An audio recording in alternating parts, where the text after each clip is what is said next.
And I know you said you are planning on going on vacation next week, but do you have any sort of idea when you'd like to fight again? Is that even on your mind?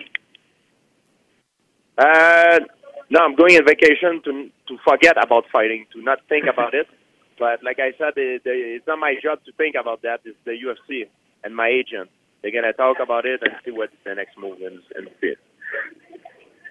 And one last question for you, George, and thank you again for the time. How much longer do you expect to fight? Well, for sure that I don't want to do is I know the title has been held for a long time, and that's not my intention. It's going to be news about it in the next few weeks, but I'm not going to. I don't plan to hold the title and not defend it or whatever. Like I'm not gonna do that. I know there's other guys in line, Luke Rockhold, Whittaker, and all these guys. They have a family to feed, and I don't. It's not my intention to put everybody on freezing. And that's not what I want to do. And one last question for you, George. How much longer do you expect to continue fighting? Of course, you came back after a 4-year layoff. You looked really good. How many more fights do you think you'll have? How long do you continue in the second part of your career? I'd always take one fight at a time, and I wanted to do something to make history, to do something that never been done in the sport before, and that's my goal. To raise the bar and to do something new. That's what motivates me. That's that I strive upon. Awesome. Thank you, George. Thank you. Next question is from Stephen Morocco with MMAJunkie.com. Hey, George. Quick question. Would you be willing to fight Robert Whittaker in Perth, Australia, or would you want your first title defense to be in Las Vegas or somewhere else? You guys are quick. You come with the same question with different angles. But it's okay. Like I said, I don't know. I'm going on vacation now, and Dana White is gonna talk with my agent. They're gonna figure out, and we'll see after I come back from vacation what I want to do, where my head is, and see what's gonna happen. And like I said, I have no intention of holding on the belt and freezing at the whole division. That's not what I want to do. So you guys gonna be up to date soon. Okay, gotcha. I mean, yeah, you're right. We are asking pretty much the same question. I'm just wondering. There's a lot of speculation because Robert Whittaker is in my contract. If I want to come back, if I want to fight again, it has to be against Robert Whittaker at 185. That's in my contract. I cannot go fight, for example, Tyron Woodley or go fight another guy. In my contract, if the UFC doesn't want me to fight anywhere, I have to fight Robert Whittaker. That's my contract. That's the term of my contract. Why just one fight at middleweight? Why just one? Is that what you stipulated, or was that what they stipulated? No, because the UFC did not want me to go middleweight and drop the belt, go to another weight class, because they want to protect. It's a business. They want to protect their belt. It's normal from their point of view. That's why they wrote that clause in my contract. Do you eventually want to return? I mean, are you saying right now that you fight Robert Whittaker and then go back to welterweight? I don't know. I don't know yet. I have no idea what's gonna happen. I'll find out soon, but I don't know yet. Is there any chance you might go on vacation? Any possibility you might just say, I don't want to fight anymore. I've done what I wanted to do. I came back. I won the middleweight title. I'm going to hang it up? I don't know. It's a good same question that come back from a different angle. That's how I cannot talk about this. I don't know right now. And I understand it's normal, but I don't even know myself. Gotcha. We'll see what's going to be the next move. Awesome. Thank you. Good morning, George, and thank you so much for your time, sir. And I wanted to congratulate you on an amazing fight and an amazing performance, history-making performance. Congratulations on your middleweight title win, too. I was curious, when you left the UFC back in 2013 and you were welterweight champion, were you feeling complacent?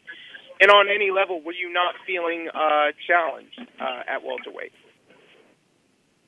No, I was challenged like crazy. I felt a lot of challenge, but I felt like I I was not happy. I was not happy. It was a lot of things in the sport that was different back then. The performance enhancing drug and I felt like it was always the same thing. And then that repeats itself with new challenger that always says the same thing. And I felt like as soon as I finished a fight, there was another guy challenging me, and another. I didn't have time to breathe, and all the pressure, the critic for too long. It hurt me, and that's how it was. Now I feel much better now. I'm very happy. Now, a lot of people with your win are talking about greatest of all time and pound for pound in MMA again. And I'm not going to ask you if you think you're the greatest of all time, but do you think on any level John Jones and his behavior and his activities have eliminated him from the conversation of best of all time, or do you think he should be still considered in that conversation?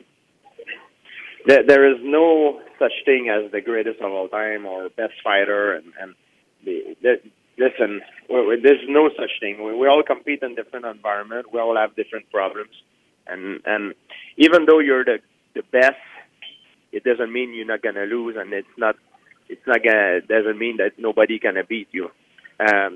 Example, I fought Michael Bisping Saturday night at Madison Square Garden.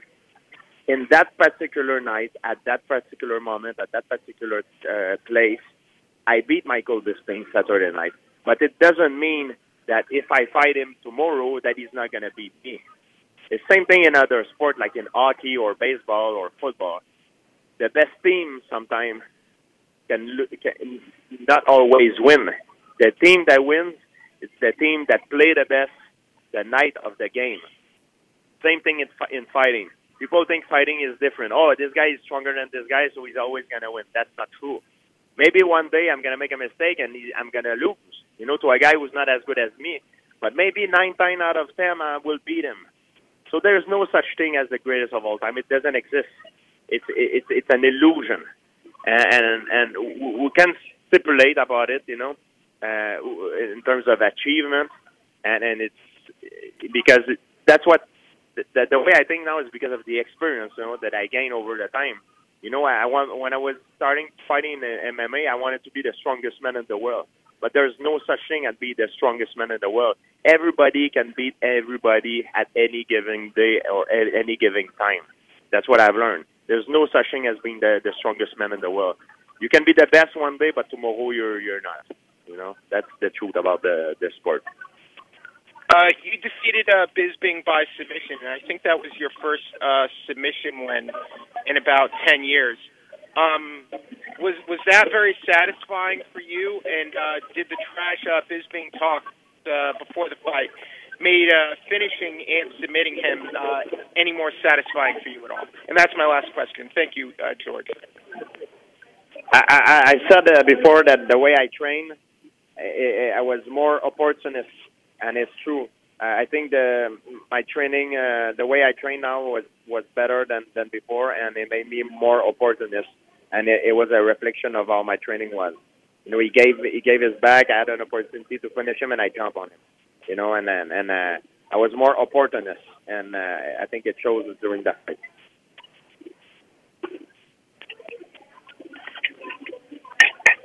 I'd like to turn it back to Matt for closing remarks. Thank you, everyone, for taking the time to speak to George, and and a great appreciation for George for giving up a section of his time today. Thank you, everyone, and we hope you tune in to Norfolk this Saturday. Thanks, everyone. Have a good day.